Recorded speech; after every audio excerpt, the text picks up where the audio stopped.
90 का दशक हम में से कईयों की लाइफ का ऐसा गोल्डन पीरियड था जिसके साथ हमारी खूब यादें जुड़ी हुई हैं। ये वो दौर था जब पैसा कम, खुशियां ज्यादा हुआ करती थी, साधन कम लेकिन समाधान ज्यादा हुआ करते थे, रिश्तों में खटास कम, मिठास ज्यादा हुआ करती थी, पैरों में भले चप्पल नहीं थी लेकिन चेहरे पर मुस्कुराहट ज्यादा हुआ करती थी, घर में भले ही पिता की एक पुरानी साइकिल हो लेकिन बच्चों के दिल में उसे चलाने की चाहत ज्यादा हुआ करती थी। कहते हैं कि गुजरा जमाना लौट कर नहीं आता, लेकिन हम कुछ पलों के लिए समय में पीछे जाकर उस जमाने की यादों को जरूर जी सकते हैं। और आज के इस खास वीडियो में हम आपको ले चलेंगे 90 के दशक के उस दौर में जिसे देख आपके बचपन की यादें ताजा हो जाएंगी, आंखों में खुशी के आंसू भर जाएंगे और दिल कहेगा वो दिन भी क्या दिन थे। तो चलिए चलते हैं इस सुहाने सफर पर। आपको याद है उस वक्त माँ ईंट और मिट्टी से बने चूल्हे पर आग जलाकर खाना बनाया करती थी और शाम होते ही बच्चे खाने का इंतजार करते हुए माँ के साथ आंगन में बैठ जाते। चूल्हा जलाने के लिए खेत से पतली सूखी लकड़ियां तोड़कर लाई जाती थीं और जिसके घर में गाय भैंस हुआ करती थी वो उनके गोबर के उपले या थेपड़ी बनाकर उन्हें सुखाते थे, फिर चूल्हा जलाने के लिए उनका इस्तेमाल होता था।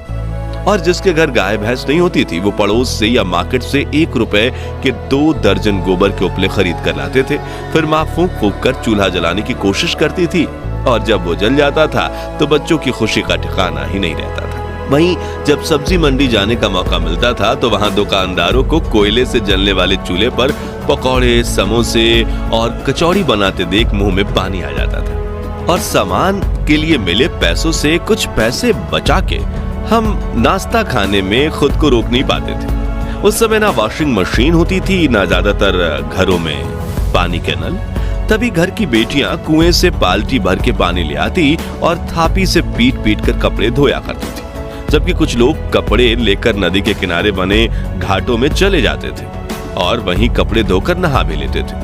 आजकल तो लगभग सभी के पास पक्के मकान हैं, लेकिन उस दौर में गांव में सिर्फ एक आधा लोगों के पास ही पक्के के मकान हुआ करते थे, बाकी गांव के पास मिट्टी से बने हुए कच्चे घर हुआ करते थे।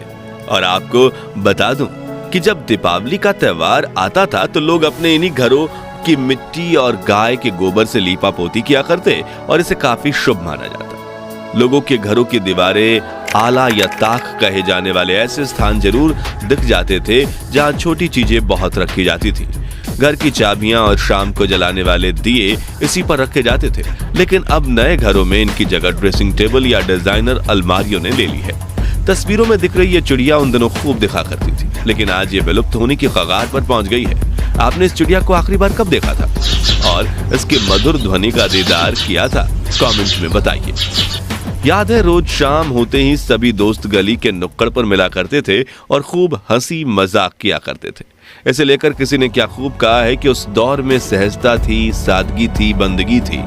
ये सोशल मीडिया प्लेटफॉर्म्स नहीं थे तब जिंदगी। बच्चे में एक दूसरे के साथ कई मजेदार खेल खेलने की होड़ थी, जैसे कि राजा मंत्री चोर सिपाही, चिड़िया और छुपन छुपाई, इक्कल दुक्कल, गिट्टियां, अंताक्षरी, कच्चे पकड़म पकड़ाई, गिट्टी फोड़, आंख में चौली, लंगड़ी टांग, गिल्ली डंडा वगैरह। खैर, इनमें से बचपन में कौन सा खेल सबसे ज्यादा आपने खेला है कमेंट्स में बताइए।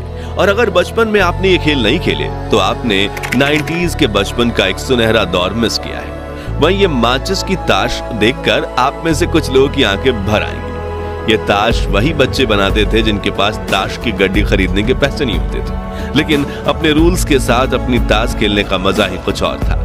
याद है वो स्वादिष्ट कैंडीज जो 90 के दशक की शान हुआ करती थी। गुरु चेला जिसमें कैंडी का पैकेट घुमाने पर फोटो बदल जाती थी, पान पसंद, मैंगो बाइट, चटपटी कैंडीज, इकलिया, किस्मी, इमली की गोली, खाने वाली सिगरेट, जेम्स, आम पापड़, कप में मिलने वाली स्वादिष्ट जेली और मिल्की बार। ये कुछ ऐसी कैंडीज थी जो पूरे भारत में जोरों शोरों से बिका करती थी। खैर, इनमें से आपकी पसंदीदा कौन सी थी? कमेंट्स में बताइए। ये वो गलियां हैं जहां हम क्रिकेट खेलते वक्त जीवन की सभी समस्याएं भूल जाते थे। बच्चे बारिश के पानी में छपाक छपाक करके दौड़ते थे और अगर एक पुराना टायर मिल जाए तो छोटी सी लकड़ी की मदद से टायर को धकेलते हुए रेस लगाने का मजा ही अलग था। ये वही मोहल्ले हैं जिनके साथ हमारी सैकड़ों यादें जुड़ी हुई हैं। ये वही पेड़ हैं जहां देश के लाखों बच्चों को प्राथमिक शिक्षा मिली है और जिन बच्चों को स्कूल जाने का सौभाग्य प्राप्त होता था वो महंगी बेंच नहीं बल्कि ऐसी लकड़ी की चारपाई पर बैठकर पढ़ते थे। जब पहली बार बंगाल में इंग्लिश स्पीकिंग क्लास खुली थी तब ऐसे दीवारों पर एडवर्टाइजमेंट दी गई थी, लेकिन आजकल तो अंग्रेजी के सामने हिंदी भी फीकी पड़ने लगी है। अब नजर नहीं आते ये डाकियां जिनकी साइकिल की घंटी सुनते ही घर में खुशियों की लहर दौड़ उठती थी। पोस्ट ऑफिस तो आज भी हैं, लेकिन खत लिखने वाला कोई नहीं। याद है